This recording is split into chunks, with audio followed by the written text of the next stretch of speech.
94.7 Happy Radio. Gusto ko, happy ka. Good morning, yung katiglingan yan sa Farmers Buffalo Villa and Resort. And ngayon pong umaga, ay mayroon po silang mga papakawalan sa wild. Ito po yung mga agila, nakikita po natin. At ngayon, makausap po natin si Ma'am Aina. Ma'am Aina, good morning po. Saan po natin bibitawan po itong mga... Sa ano po, sa Park Bicol Natural Park, sa may Lupi area. Ano po. Duman sa Bahi, inapuntang Bahi Resort. Ayun. Duman po sila ipapakawalan. Maagi kitang wetland. Maagi mo na po sa wetland dahil dito sa Night Heron. Duman sa wetland sa Kabukaw. Opo. Doon po siya papakawalan. Kasi iba duman man siya, kumbaga family man siya kang mga ano. Ito nag-check up na rin ng vet. Ng vet. May vet kami. May veterinary. Check na rin. Opo. Na ready na. Ready. Yes. Kasi nag-release sa wild. Dahiling mo naman ang mga katawan. Ilan pong piraso ma'am yung ipapakawalan natin? Ang eagle 5. Ito pong ano po ito? Ang Night Heron. Night Heron. Isa lang. Yun po eagle pa din yun. Monkey. Tatlong monkey. O yung nandoon sa Opo. Madalas din pong ginagawaan pag ganito pong mga activity? Oo, pag ready na, ito, ngunyan, first time pa lang. First time pa lang po. Na Pero ilang years na sila Yawn. Lahat ng nare-rescue dito ang dala. Dito ang dala. Ang Farmers Buffalo ang the only one Wildlife Animal Rescue Center sa Kamsur. Dito pala talaga. Lahat ng nare-rescue, dito po siya dinadala. And pagka okay na siya, bibitawan na sa wild. Together with the DNR. With my partnership po ang Buffalo sa DNR. So, we would like also, nandyan din po sila. Nagbabantas lang.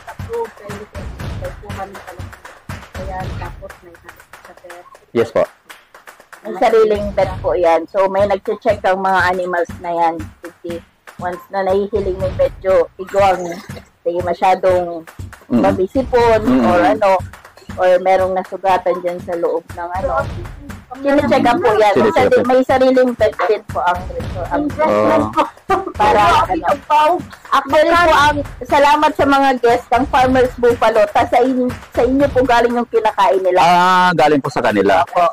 Hindi po galing yan sa kumbaga kami lang ang rescue center pero po ang yung maintenance nila provide po sa mga guests. Resort, galing po sa mga guests. Sa mga events. Galing po sa kanila. Salamat. Thank you so much. Kaya po, we also accept donation ng mga animals. Okay. Minsan po may nagdadala. Actually, yung meron dyan na may mga fruit stand sa sentro. Nagpapadala po dito si Mama Annalyn. Para consume nila. Para po, yung hindi na pwedeng mabenta, pinapadala niya po dito para sa mga yan. Yun.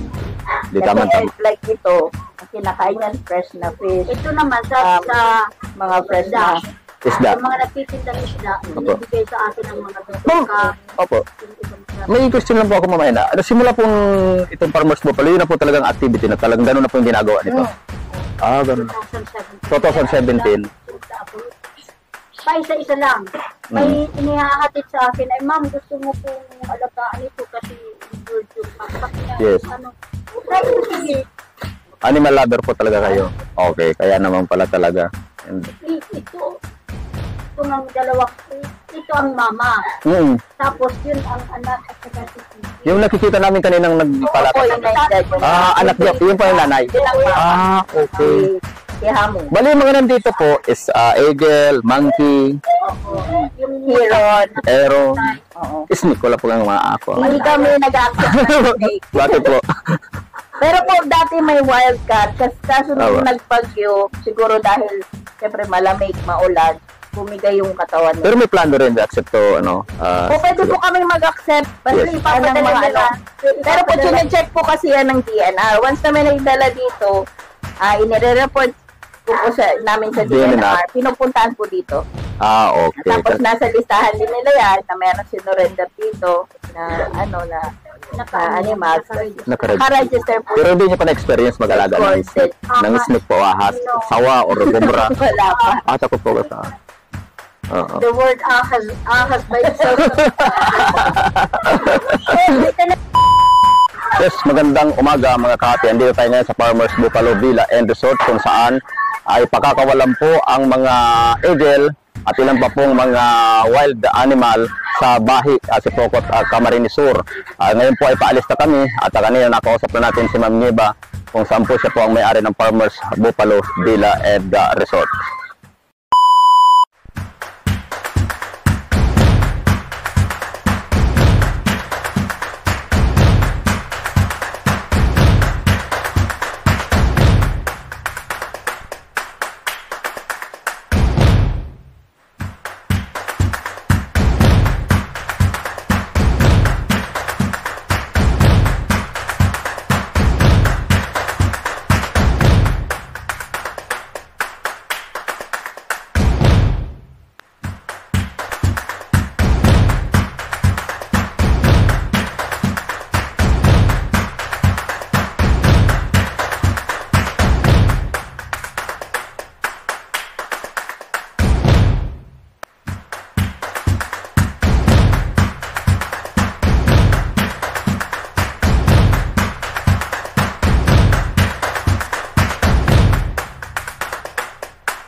Yan, andito na po tayo sa Kabusa White Plains Ecotourism Project, kung saan dito po pagkakawalan yung isang alaga po dito. Ano yung Ma'am Aina yung bibitawan natin dito?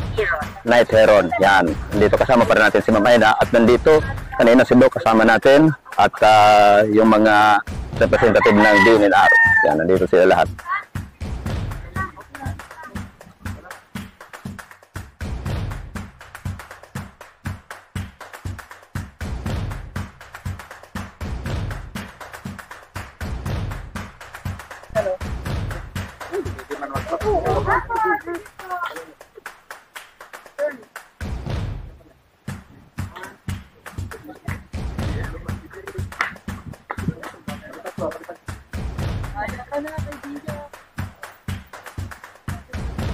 May ano yan, may GPS yan, alam yan bumalik. Opo, ano yan, pati pag nainitin na ako naglutuan, nagtutura na yan. Ano, Pupunta yan sa rin. ano pala niyan kaya? Kayo na Nagpapang-picture. Nagpaka? Iyo, Ayan na. Saan ang bubuto tayo? Dito na yung papakawalan. O yan, papakawalan na po. Eh, parang Ang representative ng DNR at hindi si Ma'am Nieva. Ayan.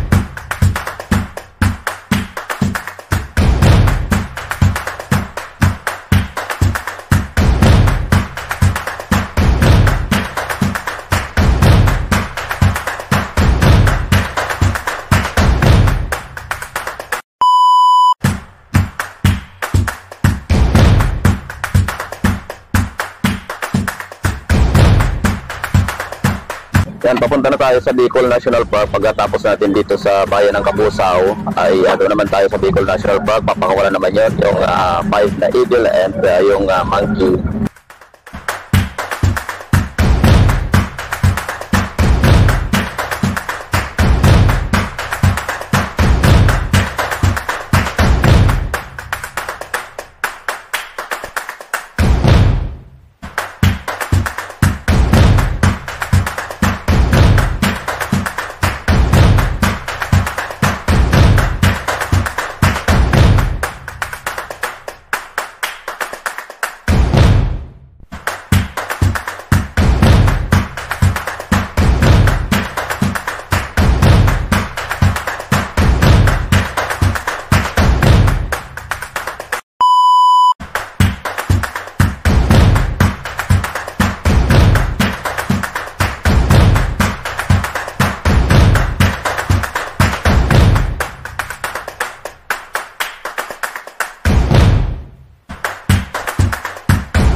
good morning. Nandito na po tayo sa Bicol National Park kung saan na po yung mga eagle ay dadalhin na. Pakakawalan na po yan. So, sila po. Bali, ilan to? Isa, dalawa, tatlo, apat, limang pong eagle. Kaya ng Kipichi. Yung isa pala rito ay kay Mayor Jess Camara. Ano po, i-turn over daw kay Mayor Jess dahil hindi rin alam nung nakakuha kung saan po dadalhin. Yan. Ito po yan. At mamaya yung mga monkey doon din po bibitawan sa may party daw doon sa may gilid yata ng highway. Yan po siya.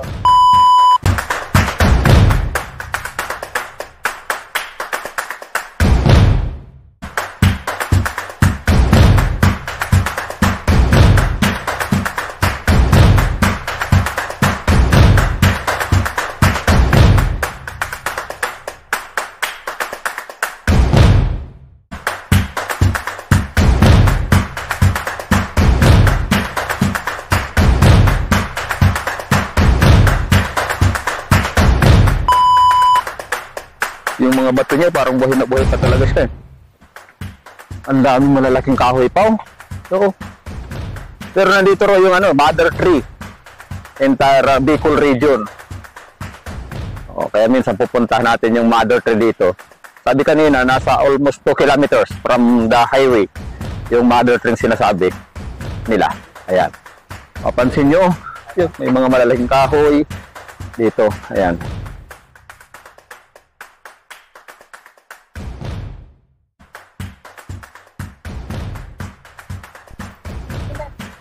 Ayan na sila, bubuksan na. Papakawalan na sila sa wild forest. Ibon may malayang lumipad. Ayan na sila. Oops. Ayan na. Ayan na.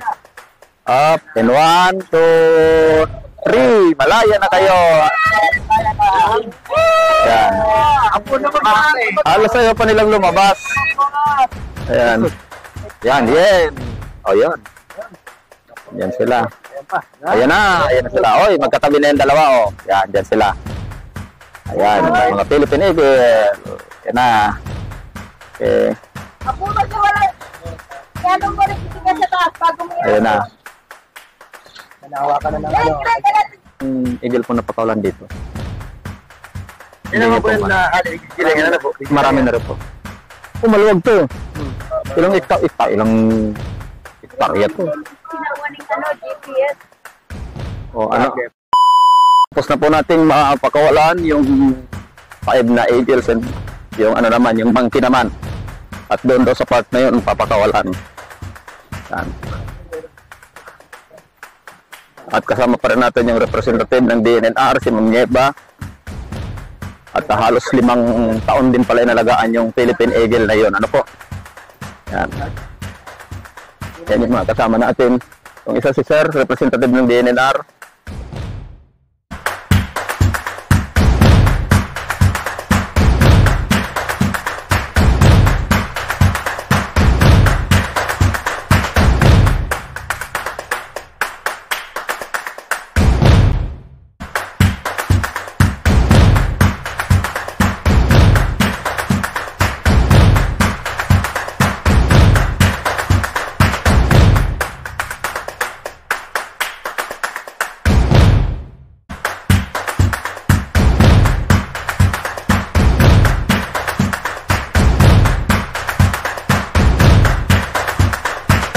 Yes, again, good morning. Dito pa rin po tayo sa sakop ng Bicol National Park. Papakawalan na po natin yung mga monkey. Kaya lang, ito po ay sakop na po ng Camarines Norte. Yung Philippine Eagle, doon po siya pinakawalan sa may sakop ng Camarines Sur.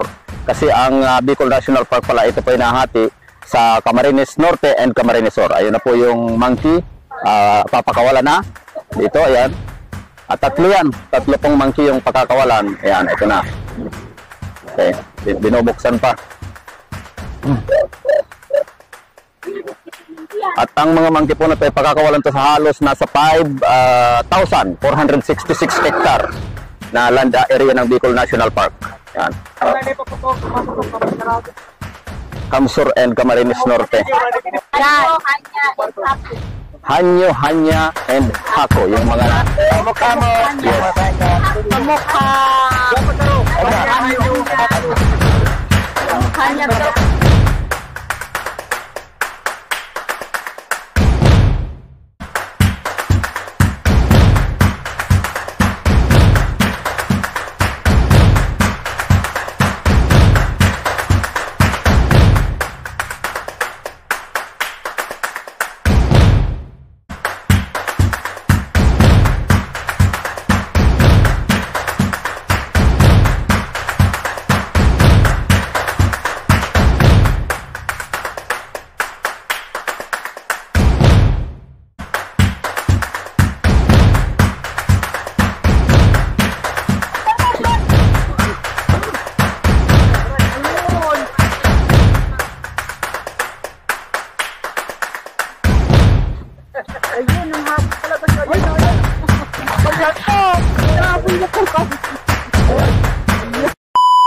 Mula po dito sa bayan po ng Camarines Norte at kanina galing tayo dito sa Camarines Sur kanina pag doon natin pinakawalan yung Eagle at dito sa Camarines Norte naman sakop ng Bicol National Park yung tatlong Eagle.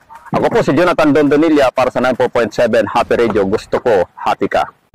From Limanan, Camarines Sur, this is 94.7 Happy Radio.